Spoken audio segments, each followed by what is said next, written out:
Hey everyone, welcome back to the channel.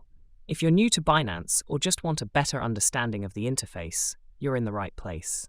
Today I'm going to walk you through the three core tabs you'll use the most: Spot, Wallet, and Earn.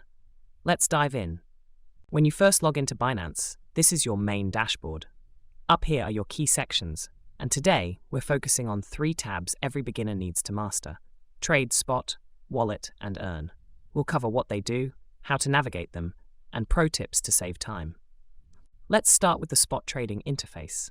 Click on Trade and choose Classic or Advanced. This is where you can buy and sell crypto pairs in real time. You'll see Price Chart, powered by TradingView, Order Book, Buy-Sell Panel, Trading Pairs on the right. If you're just starting out, stick with limit or market orders to keep things simple. Next is your wallet, your control center.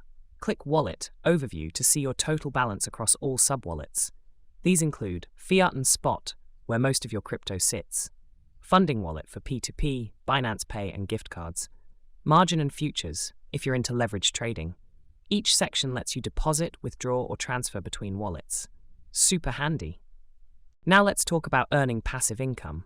Click the Earn tab and explore. Simple Earn, like staking, but flexible or locked. Auto Invest, a crypto version of dollar cost averaging. Launch Pool, stake BNB or stablecoins to farm new tokens. It's one of the best features for beginners who just want their assets to work for them. Want to move your crypto from trading to earning? Just click Transfer, choose Source and Destination Wallet.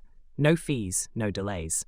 You're always in control of where your assets are and how they're being used. One quick tip: always secure your Binance account. Enable 2FA, whitelist withdrawal addresses, and review device management regularly. The interface is powerful, but protecting your funds is even more important. And that's a wrap on your Binance interface walkthrough. If you found this helpful, smash that like button, subscribe to the channel, and leave a comment if you want a tutorial on Binance Futures or P2P next. Thanks for watching, and I'll see you in the next one.